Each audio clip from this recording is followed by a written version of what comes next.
या बातमीचे प्रायोजक आहेत डॉक्टर असद उल्ला खान इंग्रजी माध्यम शाळा आणि ज्युनियर कॉलेज सोलापूर. आता माझ्या घरातून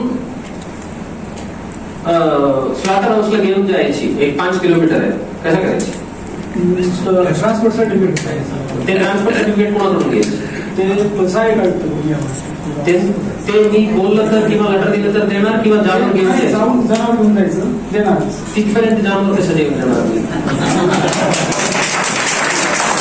होणाऱ्या बकरी सणानिमित्त पूर्वतयारी बैठक म्हणून हे शांतता समितीच्या बैठकीत उपस्थित माझे सहकारी श्री अजित बोराडे, श्री विजय कवाडे, डॉक्टर दीपाली काळे, इतर विभागाचे माझे सहकारी अधिकारी डॉक्टर एवढे, सोलापूर महानगरपालिकेचे डेप्युटी इंजिनियर साहेब, आरटीओ साहेब उपस्थित, इतर विभागाचे सर्व अधिकारी, सर्व उपस्थित शांतता समितीचे सदस्य आणि मुस्लिम बांधव, सर्व सन्मान्य मौलवी, मौलाना लोक, सर्वांना नमस्कार.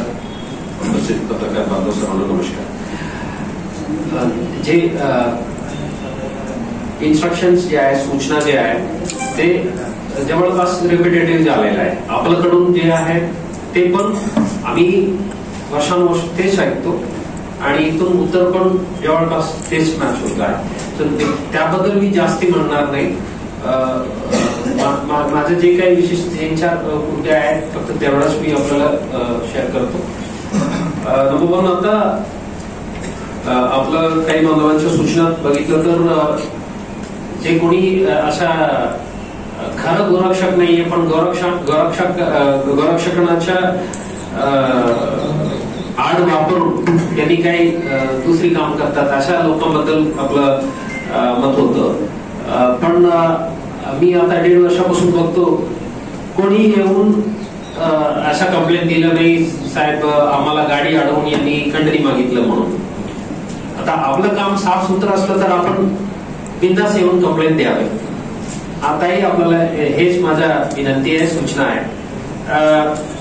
आपलं बोलताना आपलं समाजाकडून किंवा आपल्या लोकांकडून अशा काही कृत्य होत नाही तरी हे लोक येऊन गाडी अडवतात, आमच्याकडून मारहाण करतात किंवा आमच्याकडून पैसे मागणी करतात. अशा असलं तर बिनधास्त आपण कंप्लेंट द्या.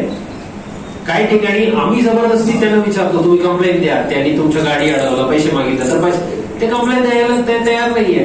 ते लपवण्याचं कारण काय? आम्ही क्लिअर आहे का ते पहिलं आम्ही विचार करणे आवश्यकता आहे. आणि जे भूमीत आम्ही आहे, जे देशात आहे, जे राज्यात आहे, तिकडचे कायदा आम्ही पालन करावंच लागेल. दुसरा पर्याय नाही. आता मला हे इच्छुक आहे, नाहीये, मंजूर आहे, नामंजूर आहे ते प्रश्न नाहीये.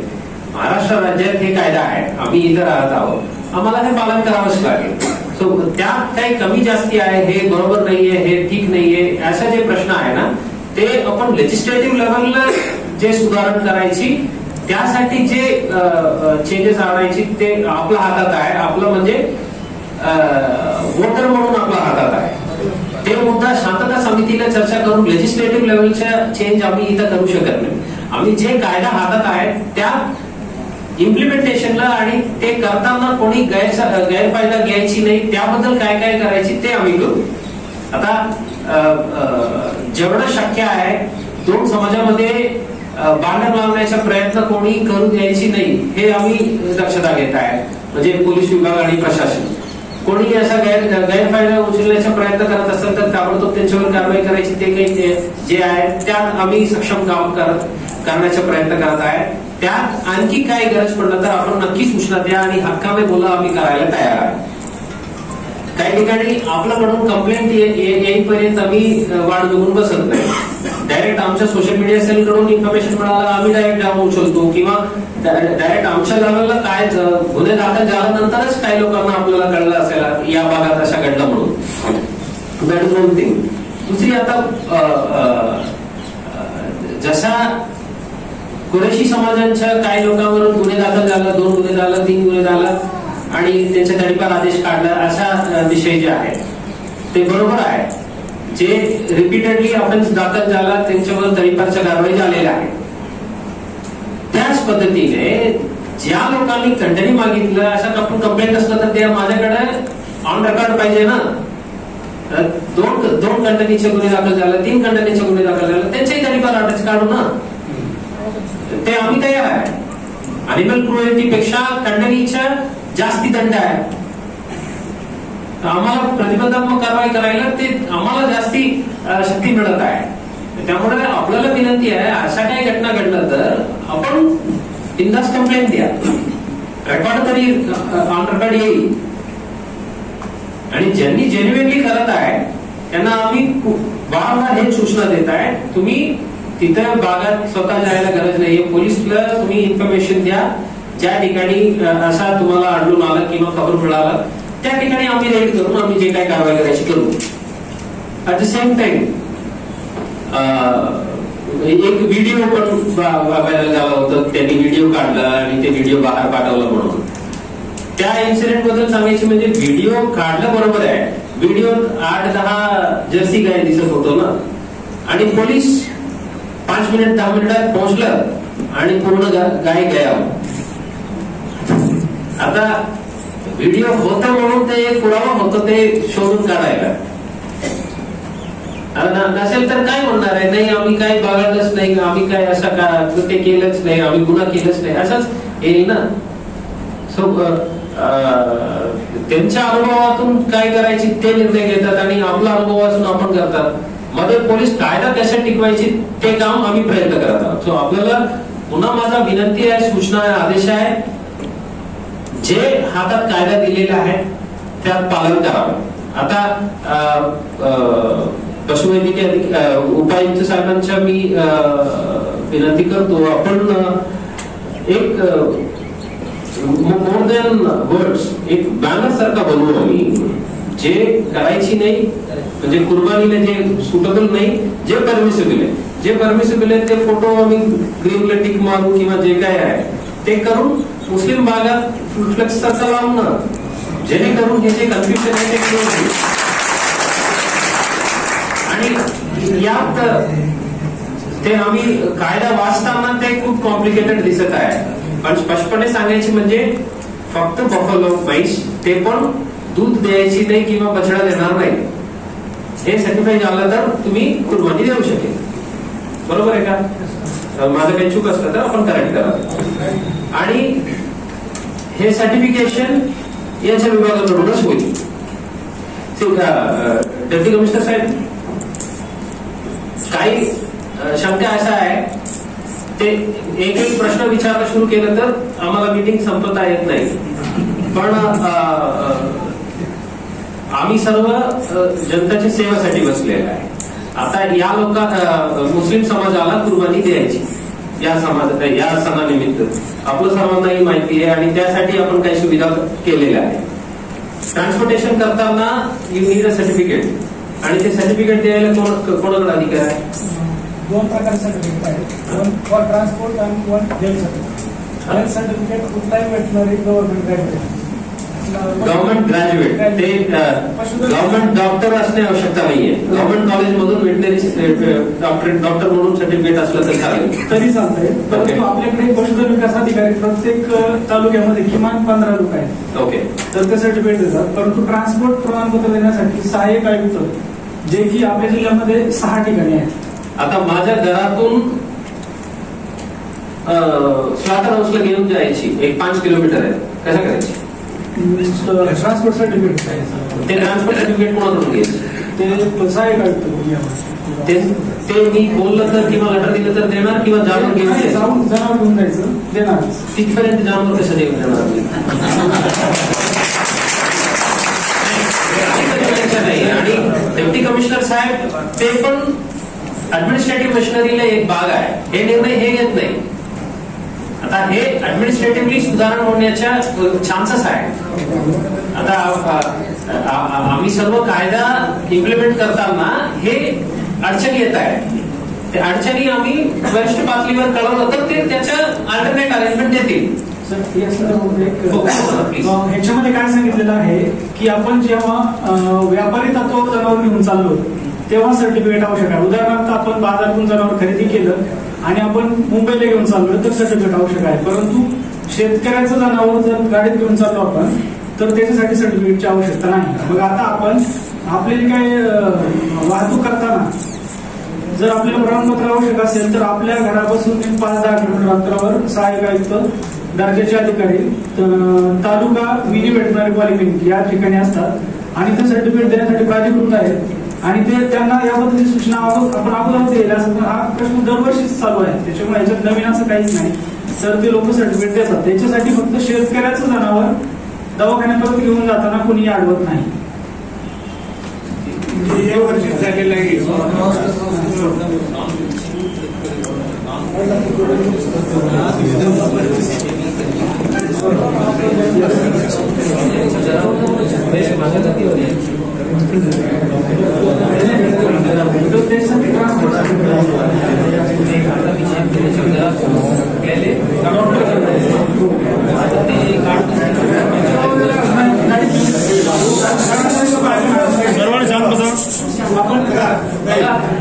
तुमच्याकडे जे असं रफ माहिती आहे ते ऑफिशियली साहेबांचं मत काय ते विचारतो, आपल्यासाठीच विचारतो, आपशी बोलू नये. गाडीत आपण घेऊन जाऊ शकतो.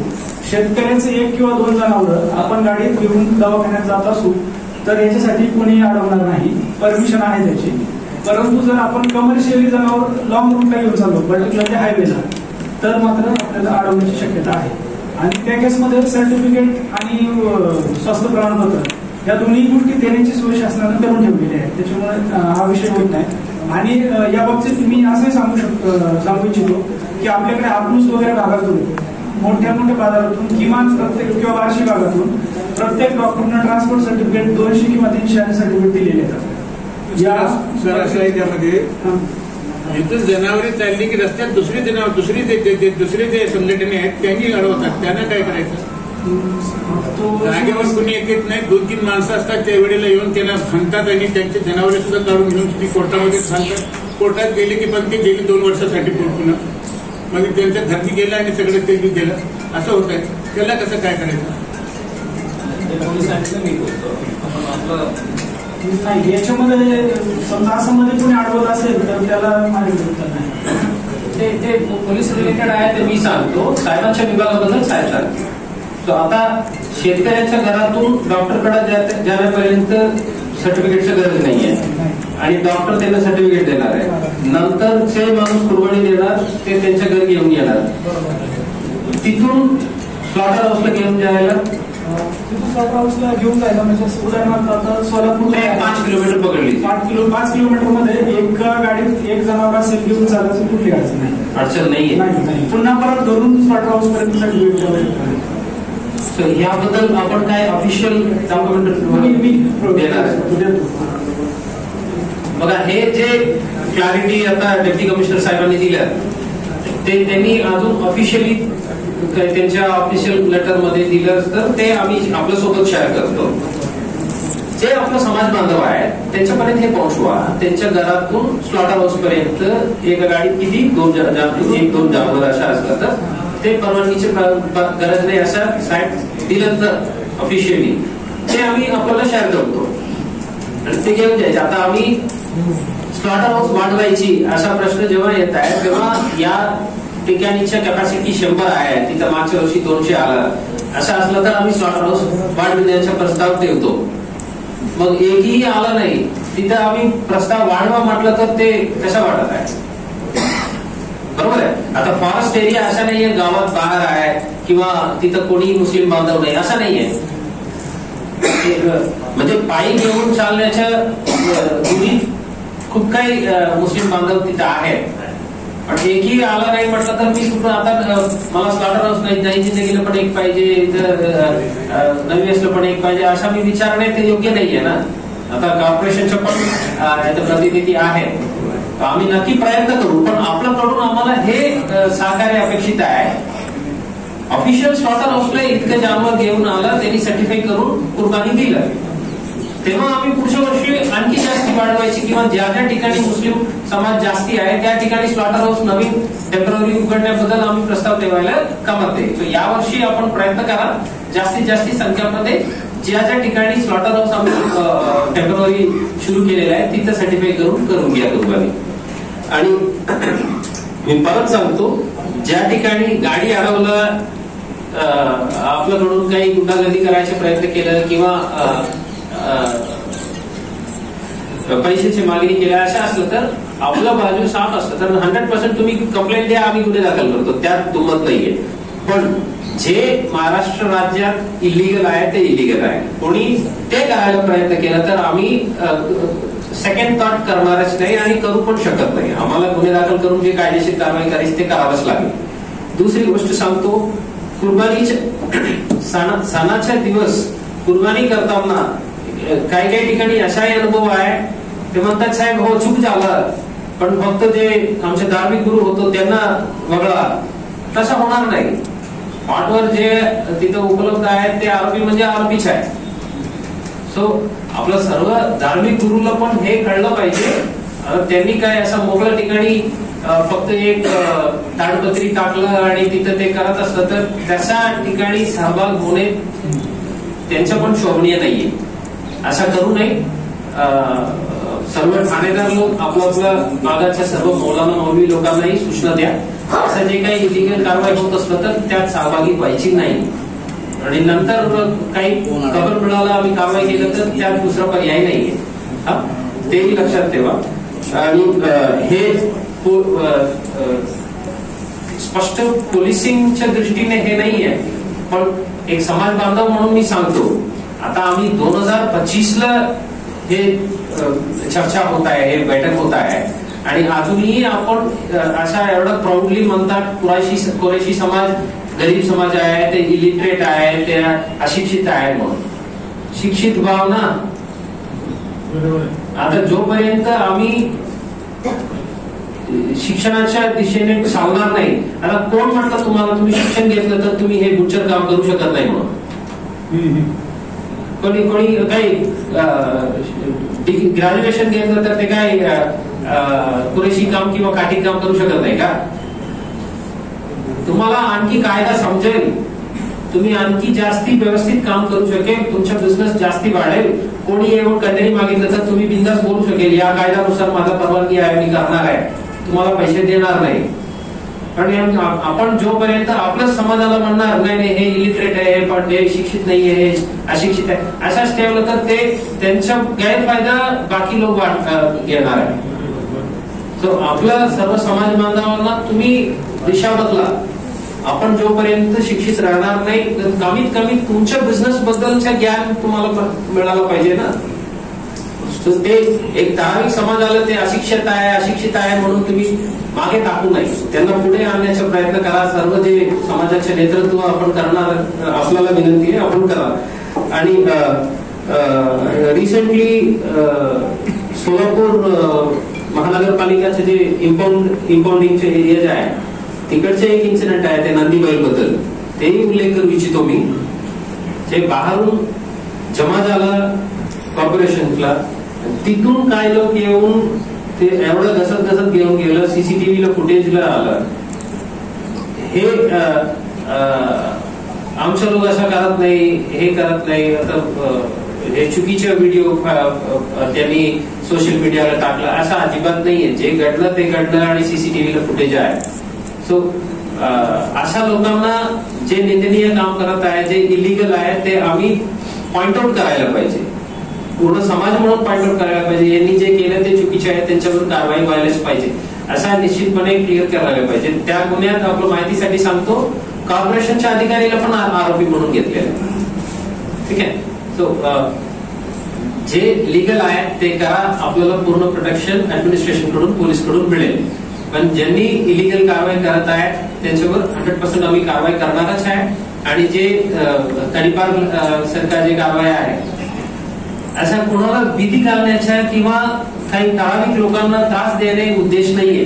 जे हातात कायदा आहे ते इम्प्लिमेंट करणे फक्त आमचा उद्देश आहे. आणि यात कोणी दोन समाजामध्ये वाद निर्माण करण्याच्या किंवा कायदा वस्तुस्थ प्रश्न निर्माण करण्याच्या, निश्चित करण्याचा प्रयत्न करत आहेत, त्यांच्या विरुद्ध आम्ही कठोर कारवाई करणार आहे, हेही मी वादा आपल्याला देतो. ईदच्या नमाज पाठन निमित्त मॅडमनी जे सांगितलेले आहे, आता पाऊसच्या काळ आहे, त्यानुसार आपण अल्टरनेट अरेंजमेंट प्लॅन करून ठेवू.